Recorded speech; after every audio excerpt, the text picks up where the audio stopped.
جی جی بیٹا، تم تو ضرور چلو گے، تبھی تو تمہارے بابا کی جان بچی رہے گی، ورنہ تمہارے ظالم ممی کہیں غصے میں مجھے گاڑی کے نیچے نہ پھینک دے۔ شاہزیب نے فوراً اپنی بیٹی کو کر لیا اپنے حق میں کر لیا اور ہما کو ولن بنا دیا۔ آہا، جیسے آپ واقعی مجھ سے بہت ڈرتے ہیں۔ ہما نے ناک چڑھاتے ہوئے نوکرانی کے ہاتھ سے لایا ہوا شولڈر بیگ کندھے پر ڈالا۔ ڈرتا ہوں؟ دیکھ لو، اپنا فیورٹ میچ چھوڑ کر تمہارے ساتھ گروسری کرنے جا رہا ہوں، اور کیا چاہیے تمہیں؟ شاہزیب نے مسکرا کر کہا، اور پھر دوسری شہزادی کو بلاتے ہوئے کہا، چلو میرا بچہ، جا کر ملالہ کو بھی بلا لاؤ۔ جی بابا، میں ابھی لائی۔ مائرہ خوشی سے اچھلتی ہوئی ملالہ کو بلانے کے لیے بھاگی تھی۔ ہما نے شاہزیب کی طرف دیکھا جو مصنوعی مظلومیت کے ساتھ اسے گھور رہا تھا۔ کتنی معصوم صورت ہے آپ کی، یقین مانو آپ کو دیکھ کر کوئی کہہ بھی نہیں سکتا کہ آپ پر بہت ظلم ہوتا ہے، لیکن کوئی مجھ سے پوچھے کہ آپ کتنے سست اور نکٹھو ہیں۔ شاہزیب نے مزے سے ہنستے ہوئے جواب دیا، قدر کیا کرو، اتنا اچھا شوہر ملا ہے، ہر وقت بس تانے ہی دیتی رہتی ہو۔ ہما نے فوراً ترکی بترکی جواب دیا، آپ بھی قدر کریں، اتنی سگڑ بیوی ملی ہے، ورنہ جس طرح کے نکمے آپ ہیں، اگر ویسی ہی نکمی بیوی مل جاتی تو گھر میں امن کا نام و نشان تک نہ ہوتا۔ اب جلدی چلیں، ماہین کے اٹھنے سے پہلے ہم نے گھر واپس آنا ہے۔ دونوں کی نوک چوک چلتی رہی۔ اس ہنسی مذاق میں ایک خوبصورت محبت چھپی تھی جو ہمیشہ ان کے درمیان رہتی تھی۔ چلو ڈرائیور چچا، جلدی سے گاڑی گروسری مال کی طرف لے کر چلیں، ورنہ آپ کی بی بی جی نے اسی طرح باتیں سنا سنا کر میری سانسیں بند کر دینی ہے۔ ملالہ اور مائرہ کے آتے ہی ڈاکٹر شاہزیب نے مسکراتے ہوئے خان بابا کو گاڑی بڑھانے کا اشارہ کر دیا تھا۔ ان کی بات سن کر خان بابا بھی ہنسی دبانے لگے، جبکہ ہما نے غصے سے شاہزیب کو گھورا، مگر زیادہ دیر ناراض رہنا اس کے بس کی بات نہ تھی۔ ہائے، حد ہے، جیسے میں نے آپ پر بہت ظلم کر دیا ہو۔ ہما نے مصنوعی خفگی سے کہا، ظلم؟ رائے، ارے ظلم کی انتہا تو ہے۔ بیوی کے غصے اور رمضان کی تیاریاں دونوں میں سے بچنا ناممکن لگ رہا ہے۔ شاہزیب نے معصومیت سے سر ہلایا جسے واقعی بہت مشکل میں ہو۔ ہما نے مشکل سے اپنی ہنسی روکی، مگر شاہزیب کے مزید فنی جملوں پر وہ بھی بے ساختہ ہنس پڑی تھی۔ بچیاں بھی اپنے والد کے جوکس پر کھلکھلا کر ہنس رہی تھی، اور یوں محبت، ہنسی اور خوشی کے رنگوں میں کھلی ہوئی ایک خوبصورت شام کا آغاز ہو چکا تھا۔ ہارون آفس میں بیٹھا ضروری پروجیکٹس پر کام کر رہا تھا۔ جب سے ریشم اس کی زندگی میں آئی تھی سب کچھ بدل چکا تھا۔ ہارون اسے اپنی خوش قسمتی سمجھتا تھا۔ جب سے ہارون ریشم کی شادی ہوئی تھی سلطان ان کی زندگی سے نکل گیا تھا۔ اس کے بعد خوشیاں تو دونوں کا مقدر بن گئی تھی۔ ریشم کے آنے کے بعد اس کی زندگی خوشیوں سے بھر گئی تھی۔ ہارون اور ریشم نے اپنی زندگی میں جو قیمتی رشتے کھو دیے تھے، ان کا دکھ بھی آہستہ آہستہ کم ہونے لگا تھا۔ ایک دوسرے سے مل کر دونوں مکمل تھے اور اپنے کام میں مگن تھا۔ جب اچانک فون کی گھنٹی بجی، اسکرین پر ریشم کا نام دیکھ کر اس کے چہرے پر مسکراہٹ پھیل گئی۔ لیپ ٹاپ بند کرتے اس نے کال اٹھا لی، مگر دوسری جانب سے جو خبر ملی اس کے دل کی دھڑکن روک دینے کے لیے کافی تھی۔ ملازم نے اطلاع دی تھی کہ ریشم بی بی بے ہوش ہو گئی ہیں۔ کیا؟ ہارون کی آواز میں گھبراہٹ پاسی تھی۔ وہ تیزی سے اپنی کرسی سے اٹھا اور آفس سے باہر نکلتے قریبی فیملی ڈاکٹر کو فون کر دیا۔ راستے میں دل بے چینی سے دھڑک رہا تھا۔ جیسے ہی وہ گھر پہنچا ڈاکٹر پہلے وہاں موجود تھی اور ریشم کا چیک اپ ہو رہا تھا۔ ملازم دروازے کے باہر پریشانی سے کھڑے تھے، جبکہ ہارون دروازے پر رک گیا۔ ڈاکٹر اندر سے باہر آئی تو ہارون نے گھبراہٹ سے فوراً پوچھا، ڈاکٹر صاحب خیریت ہے؟ ڈاکٹر کے لبوں پر مسکراہٹ آئی، جی سب خیریت ہے، گھبرانے کی کوئی بات نہیں، آپ سب کو بہت بہت مبارک ہو، آپ باپ بننے والے ہیں۔ ایک لمحے کے لیے ہارون سکتے میں چلا گیا، جیسے اس کے کانوں نے کوئی خواب سنا ہو۔ سچ میں؟ ڈاکٹر نے اس بات میں سر ہلایا۔ جی ہاں، یہ خوشخبری سچ ہے، مبارک ہو۔ ہارون کے چہرے پر بے ساختہ مسکراہٹ چھا گئی۔ Thank you so much doctor. Doctor نے مسکراتے ہوئے مزید کہا، میں آپ کی مسز کے لیے ایک لسٹ چھوڑ آئی ہوں جس میں ان کی ڈائٹ پلان اور کچھ وائٹامنس شامل ہیں، انہیں باقاعدگی سے دھیان سے کھلائیں اور 2 دن میں میرے کلینک پر آ کر ضرور ٹیسٹ کروا لیں۔ جی انشاءاللہ ہم ضرور آئیں گے۔ ہارون نے یقین دلایا اور ڈاکٹر کو باہر تک چھوڑنے کے لیے جانے والا تھا، مگر ڈاکٹر نے مسکرا کر اس کے جذباتوں کو مد نظر رکھتے ہوئے کہا، نہیں، آپ اپنی مسز کے پاس جائیں، ایک دوسرے کو مبارکباد دیں، اس لمحے کو انجوائے کریں، یہ آپ دونوں کے لیے بہت خاص لمحے ہے۔ ہارون نے ممنون نظروں سے ڈاکٹر کی طرف دیکھا، مسکرا کر ڈاکٹر کو الوداع کیا، اور ڈاکٹر جیسے ہی گئی ہارون نے اپنے ہاتھ دروازے کے لاک کی جانب بڑھا دیا۔ کمرے کا دروازہ کھلا، سامنے ہی ریشم چہرے پر ہاتھ رکھے بیڈ پر لیٹی ہوئی تھی۔ بہت پیاری فیلنگ تھی جسے محسوس کرتے ہوئے ریشم شرما رہی تھی۔ ہارون دھیرے دھیرے قدم بڑھاتا ہوا اس کے قریب آیا اور نرمی سے اس کے دونوں ہاتھ چہرے سے ہٹائے۔ اس کی نظریں ریشم کے شرمائے ہوئے چہرے پر جم گئی تھی۔ اس نے پیار سے اس کا ماتھا چوما اور دھیمی لہجے میں بولا، بہت بہت مبارک ہو جان، تمہیں اندازہ نہیں ہے کہ آج تم نے مجھے کتنی بڑی خوشی دی ہے۔ Thank you. ریشم نے ہلکی سے شرماتے ہوئے آنکھیں کھولی، آپ کو بھی بہت بہت مبارک ہو۔ ہارون آپ خوش ہیں؟ اس کی آواز میں ہلکی سی جھجک تھی۔ ہارون نے نرمی سے اس کی تھوڑی اٹھائی اور محبت سے بولا، بہت خوش ہو جان، بہت زیادہ خوش، اتنی بڑی خوشخبری دے کر پوچھ رہی ہو کہ میں خوش ہوں یا نہیں؟ پاگل لڑکی، آج ہماری زندگی مکمل ہو گئی ہے، آج سے ہمارا رشتہ پہلے سے کہیں زیادہ مضبوط ہو جائے گا، اور جانتی ہوں میں آج بہت بڑی ڈیل سائن کر کے آیا ہوں، آنے والے چھوٹے سے بیبی کا گڈ لک پہلے ہی ہمارے ساتھ جڑ چکا ہے۔ ریشم نے ہارون کی آنکھوں میں جھانکا جہاں پر بے پناہ خوشی اور محبت جھلک رہی تھی، وہ دھیرے سے مسکرائی۔ اسی لمحے کی اسی لمحے کی خوشبو اپنی سانسوں میں قید کر لی کیونکہ یہ لمحہ، یہ خوشی ان کی زندگی کی سب سے بڑی خوشی تھی۔ میں اس کو اپنی حق حلال کی کمائی سے دنیا کی ہر خوشی لا کر دوں گا۔ ریشم کے پیٹ پر محبت سے ہاتھ رکھتے ہوئے جھکا، اس کے ننھے وجود کو ریشم کے اندر محسوس کرتے ہوئے کچھ دیر وہیں سر رکھے لیٹا رہا۔ نہ چاہتے ہوئے بھی ہارون کے دماغ میں اپنا بچپن، جوانی اور اپنے باپ کے ساتھ گزارے ہوئے سب لمحے یاد آ رہے تھے۔ ریشم اس کے بالوں میں انگلیاں پھیرتے ہوئے محسوس کر سکتی تھی اس وقت ہارون کے اسکرٹ سے گزر رہا تھا، مگر وہ خاموش تھی۔ شاید یہ آخری بار تھا جب ہارون گزر ہوئے ماضی کو یاد کر رہا تھا۔ ہارون کے نے دل ہی دل میں عہد کر لیا تھا کہ وہ اپنی اولاد کو بھلائی کے راستے پر چلائے گا اور اسے ہر خوشی دے گا، مگر اپنی حق حلال کی کمائی سے۔ دونوں اس وقت بے حد خوش تھے۔ اولاد کی نعمت دنیا کی ہر خوشی سے بڑھ کر ہوتی ہے۔ اس خوشی کو دونوں آج پورے دل سے محسوس کر رہے تھے۔ یکم رمضان کی سحری تھی اور ہمیشہ کی طرح ماہی خوابوں کی دنیا میں گم تھی۔ احمد کے لیے ہر سال کی طرح یہ بھی ایک کڑا امتحان تھا، ماہی کو سحری کے لیے جگانا۔ کمرے میں الارم مسلسل بج رہا تھا، مگر ماہی تو جیسے گدھے گھوڑے بیچ کر سو رہی تھی۔ ماہی پلیز اٹھ جاؤ، اب تو تمہارا وہ عالمی ریکارڈ بھی ٹوٹ جانا چاہیے جو نیند کے معاملے میں تم نے بنا رکھا ہے۔ رمضان میں خود اٹھنے کی عادت ڈال لو، اب تو بڑی ہو جاؤ۔ احمد نے کروٹ لیتے ہوئے ماہی کے کندھے کو ہلایا۔ ماہی نے نیند میں ہی کروٹ بدلی اور بمشکل بولی، پلیز مجھے سونے دے، ابھی آدھی رات ہے۔ کون اس وقت روزہ رکھتا ہے؟ احمد نے بے اختیار ماتھے پر ہاتھ مارا۔ ماشاء اللہ، آدھی رات؟ ذرا گھڑی دیکھو، صرف آدھا گھنٹہ رہ گیا، اٹھ جاؤ پلیز، تھوڑا سا سونے دینا، ماہی نے بے حد معصومیت سے کہا۔ احمد نے تنگ آ کر ایک آخری وار کیا اور اسے بازو سے تھام کر بیڈ پر بٹھا دیا۔ ماہی کی حالت دیکھنے لائق تھی، بال بکھرے ہوئے، آنکھیں بند، چہرے پر ایسے تاثرات تھے جیسے اس پر بہت ظلم کر دیا گیا ہو۔ وہ بیڈ پر ٹانگیں سیدھی کیے، بازو میں بھی بے جان انداز میں رکھے ایسے بیٹھی تھی جیسے کسی نے زبردستی بٹھا دیا ہو۔ احمد ہنسی ضبط کرنے کی کوشش میں بولا، اب بس کرو، اٹھو اور وضو کرو۔ ماہی نے ہلکی سی آنکھ کھولی اور خفگی سے اسے گھورا۔ صبح صبح گھورنا بند کرو، میں ڈر جاؤں گا۔ ماہی پلیز پلیز ماہی اٹھ جاؤ، تمہارے آگے ہاتھ جوڑتا ہوں یار، میں بھی رات کو لیٹ سویا تھا، مجھ پر اتنا ظلم مت کرو۔ احمد بے بسی سے ہاتھ جوڑتے ہوئے التجا کر رہا تھا۔ ماہی نے بمشکل آنکھیں کھولی، بے نیازی سے بولی، اچھا ٹھیک ہے آپ جائیں، میں 2 منٹ میں آتی ہوں، اور اگلے ہی لمحے دوبارہ تکیے پر دھپ سے گر گئی۔ احمد نے دونوں ہاتھوں سے سر پکڑ لی، یا اللہ، یہ کیسی بیوی دی ہے جو بچوں سے بھی زیادہ وقت لگاتی ہے۔ اتنا ٹائم تو بچے بھی اٹھنے میں نہیں لگاتے جتنا یہ لگاتی ہے۔ وہ بڑبڑایا اور پھر جھنجھلا کر اسے بازو میں بھر کر واش روم کی طرف لے گیا۔ ماہی کو بیسن کے سلپ پر بٹھاتے ہی احمد نے مٹھی میں پانی بھرا اور اس کی بند آنکھوں پر پھینک دیا، کیونکہ ایسے تو وہ ہوش میں آنے والی نہیں تھی۔ پانی کے چھینٹے پڑتے ہی ماہی نے آنکھیں غصے سے کھل گئی۔ کیا مسئلہ ہے؟ میں کوئی مر گئی ہوں جو آپ صبح صبح پانی پھینک کر مجھے زندہ کر رہے ہیں؟ احمد کی پیشانی پر بل پڑ گئے۔ وہ سختی سے بولا، اگر صبح صبح الٹی سیدھی بات کی نا تو اٹھا کر باتھ ٹب میں پھینک دوں گا۔ ہوش میں تو آنے کا نام نہیں لیتی اور جب جگایا ہے تو الٹا سیدھا بول رہی ہو۔ خبردار جیسی بات کی دوبارہ۔ پہلی سحری میں اتنا گندا بولنا ضروری تھا؟ احمد نے خفگی سے اسے گھورا۔ ماہی کو ہوش آنے پر اپنی غلطی کا احساس ہوا تھا۔ اوکے سوری نا، نہیں بولوں گے، اب چلیں منہ سیدھا کریں اور مجھے وضو کروائیں، ہماری پہلی سحری لیٹ ہو رہی ہے۔ ماشاء اللہ، میں وضو بھی کرواؤں؟ جی ماہی جی، کب تک بڑی ہو جاؤ گی؟ احمد نے طنزیہ انداز میں کہا۔ ماہی نے آنکھیں موند کر معصومیت سے جواب دیا، میرا بڑا ہونے کا کوئی موڈ نہیں ہے، اور خاص کر رمضان میں تو بالکل بھی نہیں، پلیز مجھے وضو کروا دیں۔ احمد نے گہرا سانس لیا، جیسے اپنی قسمت پر صبر کر رہا ہو۔ ٹھیک ہے جی، کروا دیتا ہوں، اب ذرا آپ نیچے پاؤں رکھیں گی تاکہ میں آپ کو برش بھی کروا سکوں؟ ماہی نے ہنسی دباتے ہوئے قدم نیچے رکھا، جبکہ احمد بے بسی سے اسے دیکھ کر رہ گیا تھا۔ چلو اب جلدی سے منہ کھولو یا تمہارا منہ بھی ہی گلاس کے ساتھ کھولنا پڑے گا۔ احمد نے پیسٹ لگاتے ہوئے اسے برش کرواتے ہوئے کہا۔ مائی نے فوراً منہ کھول دیا، جیسے وہ پہلے ہی اس کا انتظار کر رہی ہو۔ احمد ہنستے ہوئے بولا، ہوتا ہے بیویوں کو ضرورت سے زیادہ لاد کرنے کا نتیجہ پھر یہ سارے چونچلے دیکھنے پڑتے ہیں۔ وہ مصنوعی غصے سے بول رہا تھا، مگر حقیقت تو یہ تھی کہ اسے ماہی کے نخرے اٹھانا، اسے بچوں کی طرح ڈیل کرنا پسند تھا۔ ماہی احمد سے بہت چھوٹی تھی، اس میں اب بھی بچپنا تھا، اور یہ معصوم حرکتیں احمد کو خوش کرتی تھی۔ ہاں کبھی کبھی وہ ضرورت سے زیادہ تنگ کر دیتی تھی، مگر احمد کے لیے یہ بھی محبت کا ایک رنگ تھا۔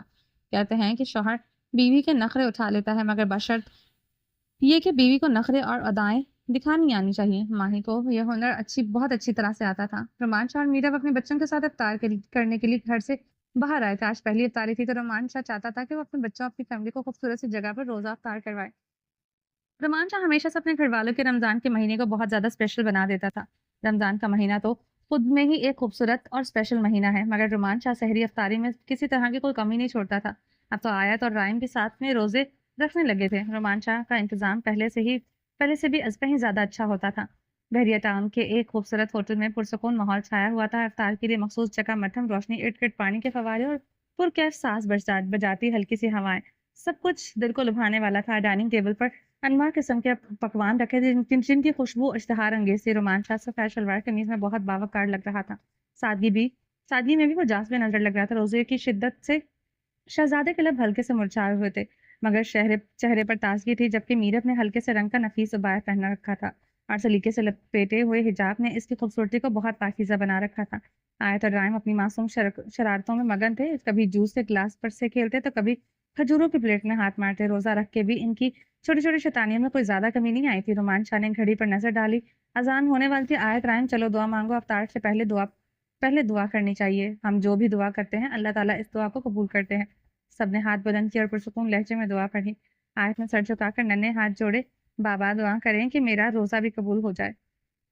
رومان شاہ نے محبت سے بیٹی کی پیشانی چومی، میری جان اللہ کے ہاں نیت کی قدر ہے، تمہارا روزہ ضرور قبول ہوگا۔ جیسے ہی اذان کی آواز گونجی سب نے ہاتھ اٹھا کر دعا کی۔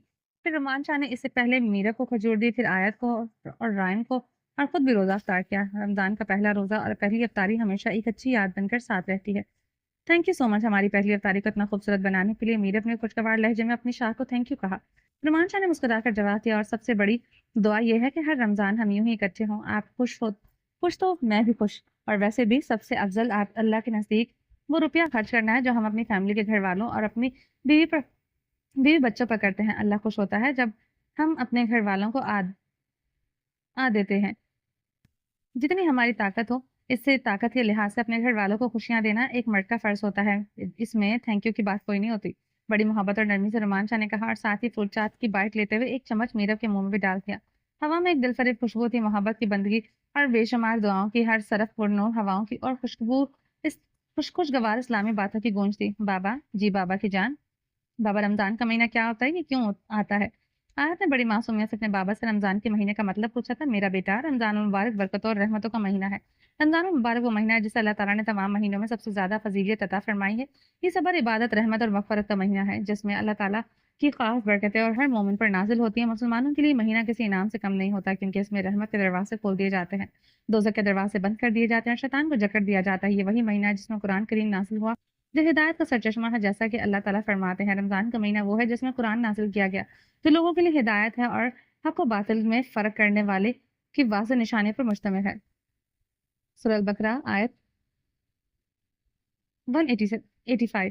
یہ مہینہ صرف روزہ رکھنے اور بھوک پیاس برداشت کرنے کا نام نہیں، بلکہ اپنے نفس کو قابو رکھنے، گناہوں سے بچنے اور اللہ کی قربت حاصل کرنے کا بہترین موقع بھی یہی ہے۔ یہ مہینہ ہمیں احساس دلاتا ہے کہ دنیاوی نعمتوں کی حقیقت کیا ہے اور محروم طبقے کے ساتھ ہمدردی کیسے کی جاتی ہے۔ مسلمان اس مہینے کو مکمل عقیدت کے ساتھ گزارتے ہیں، نماز، تلاوت، صدقہ خیرات، دعا کے لیے ذریعے اپنے بخشش کی دعائیں مانگتے ہیں، خاص طور پر للیلۃ القدر جو 1000 مہینوں میں افضل رات ہے، اسی مہینے میں آتی ہے، جس میں اللہ تعالیٰ بے شمار برکتیں اور رحمتیں عطا فرماتے ہیں۔ بے شک ہم نے قرآن کو شب قدر میں نازل کیا، اور تمہیں کیا معلوم شب قدر کیا ہے؟ شب قدر 1000 مہینوں سے بہتر ہے۔ سورہ القدر 3 in 1۔ رومان شاہ نے اپنے بچوں کو دیکھتے ہوئے نرمی سے کہا، یہ مہینہ صرف بھوک پیاس برداشت کرنے کا نام نہیں ہے، بلکہ اللہ کی رضا، صبر اور دوسروں کے لیے آسانیاں پیدا کرنے کا مہینہ۔ تم دونوں کو بھی چاہیے کہ زیادہ سے زیادہ نیکیاں کماؤ، اللہ تعالیٰ سے دعا کرو کہ وہ ہمارے گناہ معاف کرے اور ہمیں سیدھے راستے پر چلنے کی توفیق دے۔ رومان شاہ نے اتنے اچھے انداز میں ایک بات تفصیل سے کے ساتھ اپنے بچوں کو بتا رہا تھا کہ ارد گرد ٹیبل پر بیٹھے ہوئے کئی لوگ بہت دھیان سے رومان شاہ کی بات سن رہے تھے۔ میرت بھی بہت دھیان سے رومان شاہ کی بتائی ہوئی ساری رمضان کے حوالے سے بات سن رہی تھی۔ ایسا نہیں تھا کہ اسے رمضان کے مہینے کی فضیلت نہیں پتا تھی، مگر رومان شاہ کا سمجھانے کا انداز اتنا پیارا اور وضاحت بھرا تھا کہ وہ غور سے سننے لگے۔ بچوں کو اپنے پیارے رمضان کے بارے میں بتانا چاہیے تاکہ ہمارے بچوں کو اصلاح ہو سکے۔ رومان شاہ نے غور سے میرب کو اپنی جانب دیکھتے ہوئے کہا، بابا ہم روزہ رکھتے ہیں، اللہ ہم سب سے خوش ہوتا ہے نا؟ آیت نے معصومیت سے پوچھا۔ رومان شاہ مسکرائے، بے شک جو بھی دل سے عبادت کرے، ماہ رمضان کی قدر کرے، پورے روزے رکھے، صرف اس نیت سے کہ بھوکا پیاسا رہے کہ وہ اپنے رب کو راضی کر رہا ہے، اللہ تعالیٰ اس سے خوش ہو جاتا ہے۔ اللہ تعالیٰ اپنے ایسے بندے کو بہت پسند کرتا ہے۔ اس مہینے میں ہم جتنی بھی اللہ کی رحمتیں سمیٹ سکتے ہیں سمیٹ لینی چاہیے۔ رمضان کا ہر لمحہ قیمتی ہے، بس ہمیں اسے ضائع نہیں کرنا چاہیے۔ رائم اور آیت اپنے بابا کی بات پورے دھیان سے سن رہے تھے۔ ہمیں ارد گرد ہر کسی کا خیال رکھنا چاہیے، کوئی بھوکا پیاسا تو نہیں ہے۔ افطار کے وقت کی پرسکون فضا، اللہ کے ذکر کے سے لبریز دل اور بچوں کی معصوم دعائیں، یہ سب رمضان کی برکتوں کا حسین منظر پیش کر رہے ہیں۔ رومان شاہ کی باتوں میں ایسے سچائی اور گہرائی تھی کہ ارد گرد بیٹھے لوگ بھی انہیں غور سے سننے لگے۔ ہر جملے میں حکمت تھی، ہر لفظ میں احساس تھا، ورنہ وہ صرف اپنے بچوں کو رمضان کی فضیلت سمجھا رہا تھا، بلکہ اس کے الفاظ نے وہاں موجود کئی لوگوں کے دلوں پر دستک بھی دی تھی۔ یہ مہینہ ہمیں صرف عبادت کا درس نہیں دیتا، بلکہ صبر، شکر اور دوسروں کے لیے احساس کرنے کا سبق بھی دیتا ہے۔ ہم اگر اپنے ارد گرد ضرورت مند کا خیال رکھیں گے، ان کے لیے آسانیاں پیدا کریں، تو یقین کریں اللہ ہمارے لیے ایسے دروازے کھول دے گا جو ہم نے کبھی سوچے بھی نہ ہوں گے۔ رومانچک کے الفاظ میں ایسی محبت اور نرمی تھی کہ قریب بیٹھے کئی لوگ خاموشی سے ان کی باتیں سننے لگے۔ کوئی اپنی پلیٹ میں موجود کھانے کو دیکھ کر سوچ میں پڑ گیا کہ شاید اسے کسی اور کے ساتھ بانٹ لینا چاہیے۔ کسی نے اپنے دل میں عہد کیا کہ رمضان میں زیادہ سے زیادہ خیرات کرے گا۔ آیت اور رائم نے معصومیت سے ہاتھ جوڑ کر دعا لی، یا اللہ ہمیں ہمیشہ اچھے کام کرنے کی توفیق دے اور ہمیں رمضان کی برکتوں سے سرفراز فرما۔ اس معصوم دعا پر وہاں موجود کئی آنکھیں نم ہو گئی۔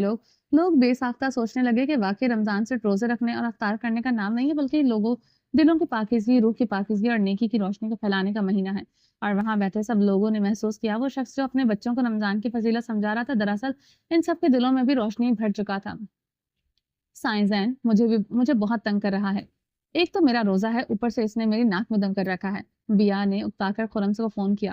بیا کی طبیعت ویسی ہی بوجھل سی تھی اور زین مسلسل شرارتوں سے اسے مزید چڑچڑا کر دیا کرتا تھا، اور اوپر سے آج کا روزہ بھی تھا۔ اچھا میری جان، میں کچھ دیر میں گھر آتا ہوں۔ خیریت تو ہے؟ آج کل تمہاری طبیعت تو کیوں ٹھیک نہیں رہتی؟ خرم نے پریشانی سے فون پر پوچھا۔ پتہ نہیں کیا ہو رہا ہے، کچھ کھانے کو دل نہیں چاہتا، بس سارا دن چارپائی پر پڑی رہنے کو دل کرتا ہے، بیا نے تھکے تھکے لہجے میں کہا۔ اچھا آج واپس آ کر افطاری کے بعد تمہیں ڈاکٹر کے پاس لے کر چلوں گا، لیکن مجھے تو لگتا ہے کہ ہمارے گھر میں کوئی خوشخبری آنے والی ہے۔ ویسے ایک طرح سے اچھا ہی ہوگا، ہمارا اکلوتا بیٹا بھی ذرا سنبھل جائے گا، خرم نے شوخی سے کہا۔ کیا سائیں، آپ کو تو بس اپنے دماغ سے کچھ نہ کچھ سوچتے ہی رہتے ہیں، آپ کو کیسے پتا کہ یہ خوشخبری کی علامتیں ہیں؟ بیا شرما کر بولی۔ لو بھائی، مجھے نہیں پتا ہوگا تو کس کو پتا ہوگا؟ کنفرم ہے ہمارے گھر میں خوشخبری آنے والی ہے، خرم نے پرجوش انداز میں کہا۔ اور اس بار مجھے بیٹی چاہیے، وہ بھی بالکل تمہاری جیسی پیاری۔ آپ پہلے گھر آئیں اور اپنی بیٹی کو سنبھالیں، بیٹی والی فرمائش بعد میں کیجیے گا۔ بیا نے شرماتے ہوئے فون بند کیا، دانتوں تلے دوپٹہ دبایا اور جلدی سے اپنے کمرے کی طرف بھاگی۔ گہری خاموشی اور وحشت زدہ ماحول میں رومانچا چلتا ہوا آ رہا تھا۔ رومانچا نے آہستہ سے تہ خانے کا بھاری دروازہ کھولا، زنگ آلود قبضے چڑچڑائے اور ٹھنڈی ہوا کا جھونکا اندر پھیلا۔ سرخ روشنی میں مدھم لو میں دھندلے سائے دیوار پر تھرتھرا رہے تھے۔ تہ خانے میں کی گمبھیر خاموشی میں صرف سانسوں کی گونج سنائی دے رہی تھی۔ رومانچا نے چند قدم اندر رکھے، بوٹوں کی آواز پتھریلی زمین پر گونجی، وہ مضبوطی سے آگے بڑھا، ایک جانب پڑی کرسی پر جھکے وجود کو گھورنے لگا۔ لمبے بال چہرے پر بکھرے تھے، بدن جھکا ہوا، بال ہاتھ پیچھے بندھے ہوئے تھے۔ اچانک رومانچا نے بے رحمی سے بالوں سے پکڑ کر اس کا چہرہ اوپر جھٹکا، ایک سخت نگاہ پر تپتی نظریں جیسے چیر کر رکھ دے۔ لمحہ بھر کو روشنی میں وہ چہرہ بھرا، وہ کاشان رضوی تھا۔ رومانچا کے لبوں پر زہریلی مسکراہٹ ابھری، سرد لہجے میں بولا، پتا کیسی لگ رہی ہے میری سزا تجھے؟ کاشان رضوی نے زہریلی مسکراہٹ کے ساتھ رومانچا کو گھورا، آنکھوں میں چمک نہیں بلکہ ایک چیلنج تھا۔ بہت خوش ہے تو مجھے سزا دے کے؟ سوچ لے رومانچا، جس دن یہاں سے بھاگا اسی مقام پر لا کر کھڑا کروں گا جہاں تو بے بس تھا، جہاں میں تجھ پر قابض تھا۔ کاشان نے زہر بھری نظروں سے کہا۔ رومانچا کے لبوں پر سرد مسکراہٹ ابھری، وہ ایک قدم آگے بڑھا اور جھک کر کاشان کی آنکھوں میں جھانکا۔ اچھا، اور تجھے لگتا ہے کہ وہ دن آئے گا؟ رومانچا نے گہری سانس لے کر طنزیہ لہجے میں کہا۔ وہ دن دوبارہ کبھی نہیں آئے گا کاشان رضوی، جو تو کر سکتا ہے کر چکا ہے، میں دوبارہ کبھی تمہیں موقع نہیں دوں گا۔ رومانچا نے ایک جھٹکے سے کاشان کی گردن دبوچی، آواز میں وحشت دڑائی۔ اگر تیرا مقابلہ ایک عام مرد سے ہوتا تو ایک عام شوہر ہوتا تو شاید تو جیت کر بھی جاتا، مگر تیرا مقابلہ ایک سرکرے عاشق سے ہے۔ اس کی نظریں انگاروں کی طرح دہک رہی تھی۔ تجھے کیا معلوم عشق کی آگ کیسی ہوتی ہے؟ میں نے عشق کے اوپر اپنی اولاد تک قربان کر دی۔ عشق پر عزت پر میں نے کبھی کمپرومائز کرنا نہیں سیکھا۔ رومانچا نے سختی سے کاشان کی گردن جھٹکی، اس کی سانسیں بے ترتیب ہوئی تھیں۔ اور تو سمجھتا ہے کہ میری میرب کو مجھ سے چھین لے گا؟ بہت بڑی غلط فہمی ہے تجھے، تو یہاں سے سک کر مرے گا، تڑپ تڑپ کر انجام کو پہنچے گا۔ رومانچا نے تھوڑا جھک کر سرگوشی کی، جیسے کاشان کی ہڈیوں تک خوف اتارنا چاہتا ہو۔ تیری ہڈیاں تک کسی کو نہیں ملیں گی، ایک دن تو لاوارث لاش کی طرح دفنا دیا جائے گا اور دنیا میں کسی کو خبر بھی نہ ہوگی۔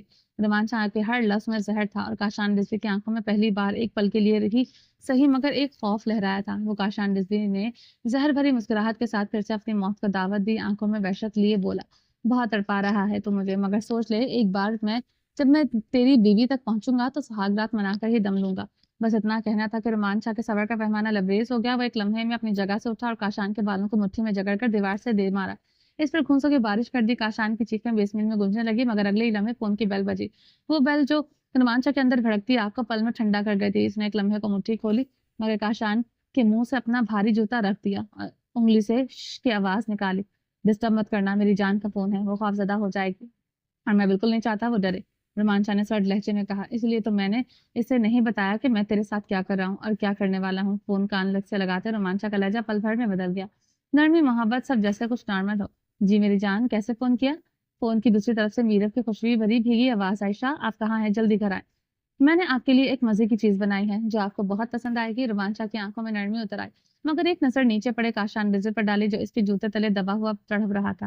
میری جان، میرا بچہ، تم جو بھی میرے لیے بناتے ہو وہ ہمیشہ مجھے پسند آتا ہے، بس شرطیہ یہ ہے کہ اسے میری جان کا ہاتھ لگا ہوا ہو۔ وہ محبت سے بولا۔ مگر پھر بھی بتاؤ تو صحیح، ایسا کیا بنایا جس پر اتنی ایکسائٹیڈ ہو؟ ایسا نہیں بتاؤں گی، آپ آئیں گے تبھی بتاؤں گی، پلیز جلدی آ جائے نا، وہ ضدی بچوں کی طرح بولی۔ اس لمحے کاشان نے بھاری جوتے کے نیچے ایک ہلکی سی کراہ نکالی۔ رومانچا نے ایک لمحے کو آنکھیں موندی، پھر زور سے اس کے چہرے پر پیر مارا اور دوبارہ جوتے تلے دبا دیا۔ نظروں میں وحشت اتری، جیسے آنکھوں میں کہہ رہا ہو خاموش، ورنہ یہ آخری سانس ہوگی۔ میرب کی آواز دوبارہ عشاء، یہ کیسی آواز تھی؟ کوئی چیخ رہا تھا؟ رومانچا نے پل بھر میں خود کو سنبھالا، لہجے کو پھر سے نرم بنایا۔ کوئی نہیں میری جان، بس میں ذرا سا سائڈ پر آیا تھا تو یہاں ایک کتا تھا، میں نے اسے پتھر مار کر بھگایا تھا۔ آپ کتوں سے دور رہا کریں، آج کل نیوز میں دکھا رہے ہیں کہ کتے پاگل ہو رہے ہیں، کاٹ رہے ہیں لوگوں کو۔ میرم نے فوراً فکر مندی سے کہا۔ رومانچا کا زوردار کہکا بیسمنٹ میں گونجا تھا۔ میرا بچہ، کتا میرا کچھ نہیں بگاڑ سکتا، تمہارا شوہر بھیڑیا ہے، بھیڑیا، اور بھیڑیا کسی سے نہیں ڈرتا۔ وہ لمحے بھر کو رکا، پھر محبت سے بولا، چلو جلدی سے جو کچھ بنایا ہے ٹیبل پر لگاؤ، خوبصورت سا تیار ہو جاؤ، میں آ رہا ہوں۔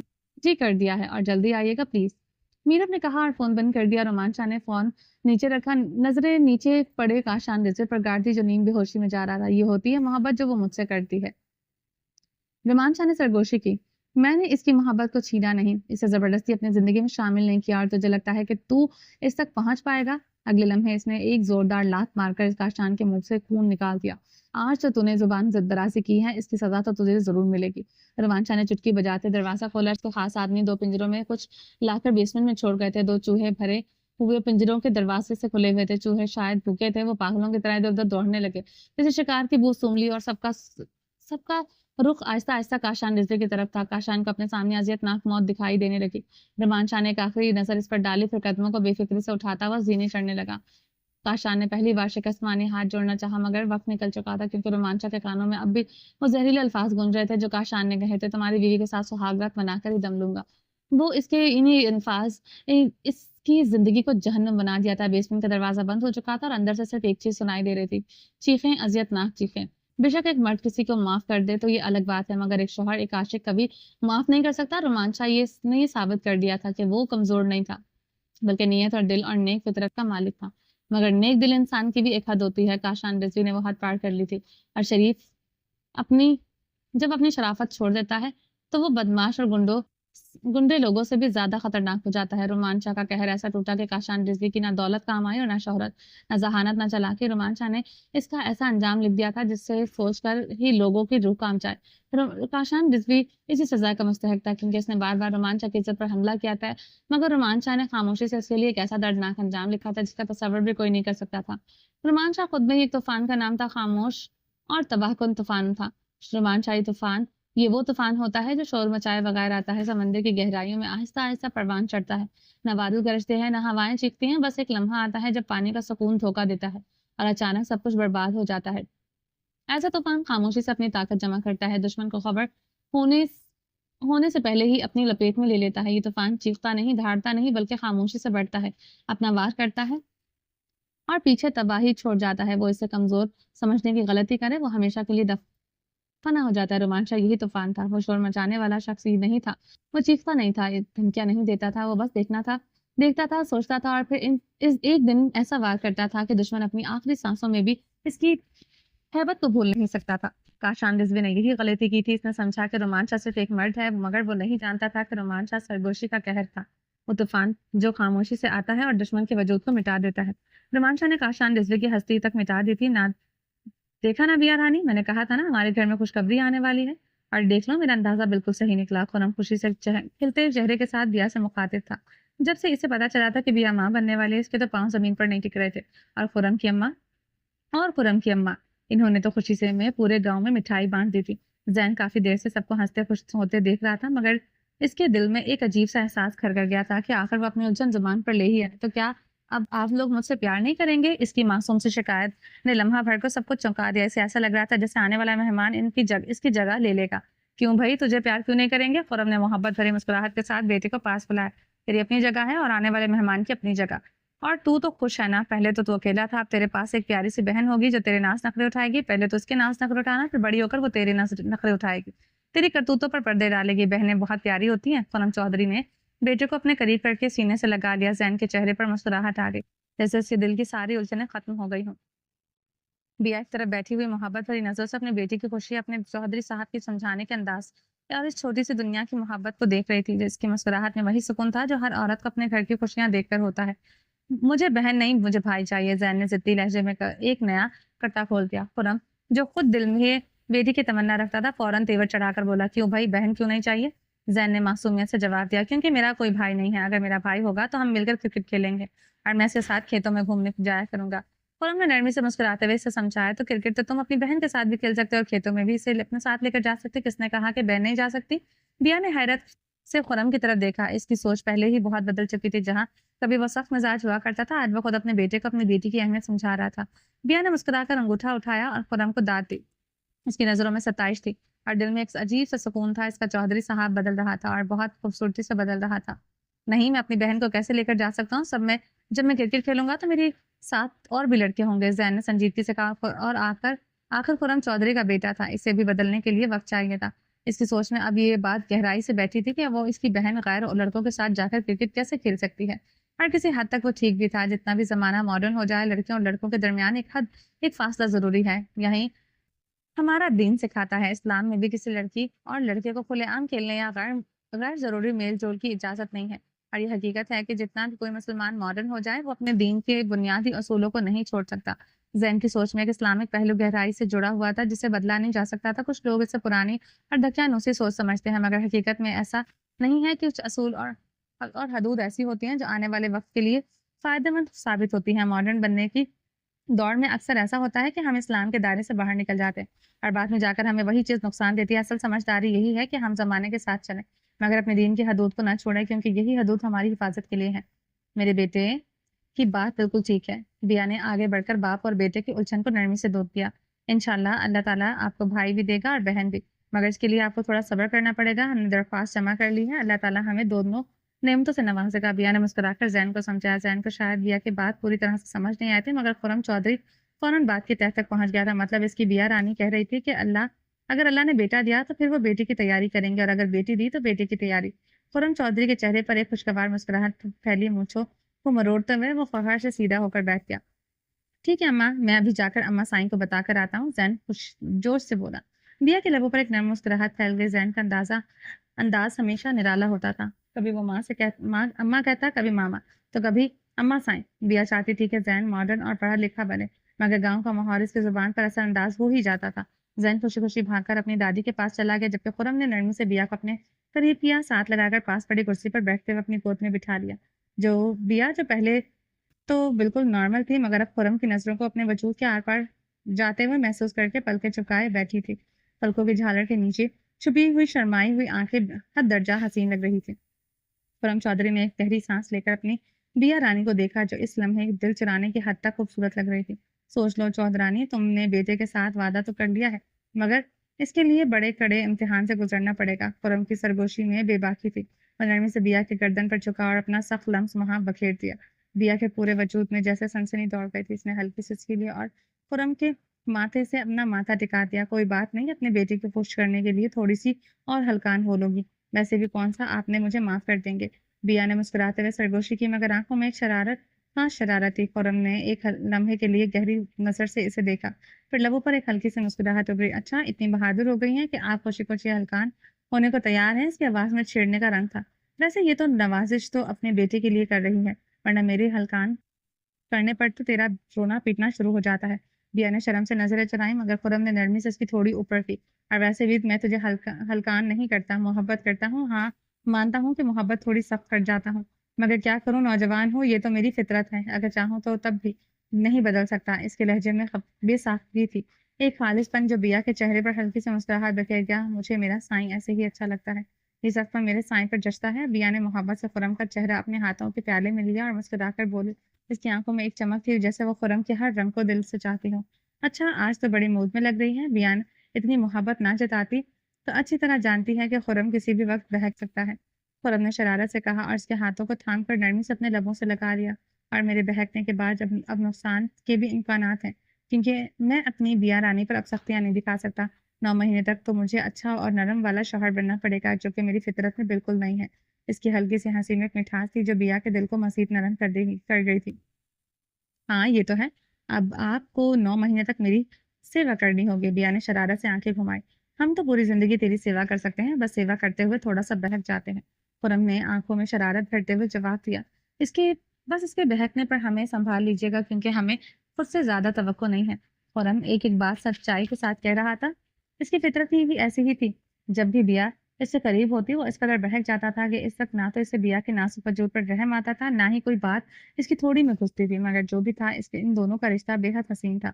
بیا جانتی تھی کہ خرم کی محبت بے پناہ تھی اور اس کا سب سے بڑا ثبوت یہ تھا کہ بیا کے لیے اس نے اپنے مزاج، اپنی زندگی کے طور طریقے، اپنے ذہن سہن، یہاں تک کہ اپنے برے دوستوں کی محفل تک بدل دی تھی، مگر کچھ چیزیں ایسی تھی جو وہ چاہ کر بھی نہیں بدل سکتا تھا۔ بیا نے ان چیزوں پر کمپرومائز کرنا سیکھ لیا تھا، اب تو اسے عادت ہو چکی تھی اپنے سخت جان چودھری کی کچھ رشتوں کی خوبصورتی اسی میں ہوتی ہے کہ وہ جیسے ہیں ان کو ویسے ہی قبول کر لیا جائے۔ ہر رشتہ اپنی ایک پہچان، اپنی ایک خوشبو رکھتا ہے، اور اگر ہم کسی کو اپنی مرضی کے سانچے میں ڈھالنے لگتے ہیں، ضد کرتے ہیں، تو رشتوں کی تازگی اور محبت کی خوشبو مدھم پڑنے لگتی ہے۔ محبت کا حسن اسی میں ہے کہ ہم اپنے محبوب کو جیسا ہے ویسا ہی چاہیں۔ محبت کا مطلب صرف ساتھ نبھانا نہیں بلکہ ایک دوسرے کی خوبیوں اور خامیوں کو دل سے اپنانا بھی ہے۔ اگر محبت میں شرطیں آ جائیں تو وہ محبت نہیں رہتی بلکہ ایک سودا بن جاتی ہے، اور سودے کے رشتے زیادہ دیر قائم نہیں رہتا۔ سچا رشتہ وہی ہوتا ہے جس میں دو لوگ ایک دوسرے کے لیے آسانیاں پیدا کریں، ایک دوسرے کی کمزوریوں کو محبت سے قبول کریں اور بغیر کسی بناوٹ کے ایک دوسرے کو مکمل کر دیں۔ اگر رشتوں میں زبردستی کی جائے تو وہ زنجیر بن جاتے ہیں، لیکن اگر نہیں، انہیں آزاد چھوڑ دیا جائے تو وہ زندگی کے سب سے حسین حقیقت بن جاتے ہیں۔ چلیں جی، باقی کا نیکسٹ ایپیسوڈ میں کنٹینیو کریں گے۔ امید ہے آپ کو یہ ایپیسوڈ پسند آئی ہوگی۔ چینل کو سبسکرائب نہیں کیا تو ابھی سبسکرائب کر دیں، لائک اینڈ شیئر کریں، اور اپنی رائے کامنٹ باکس میں لازمی دیں۔ اپنا ڈھیر سارا خیال رکھیے گا، دعاؤں میں یاد رکھیے گا۔ ملتے ہیں نیکسٹ ایپیسوڈ کے ساتھ، تب تک کے لیے اللہ حافظ۔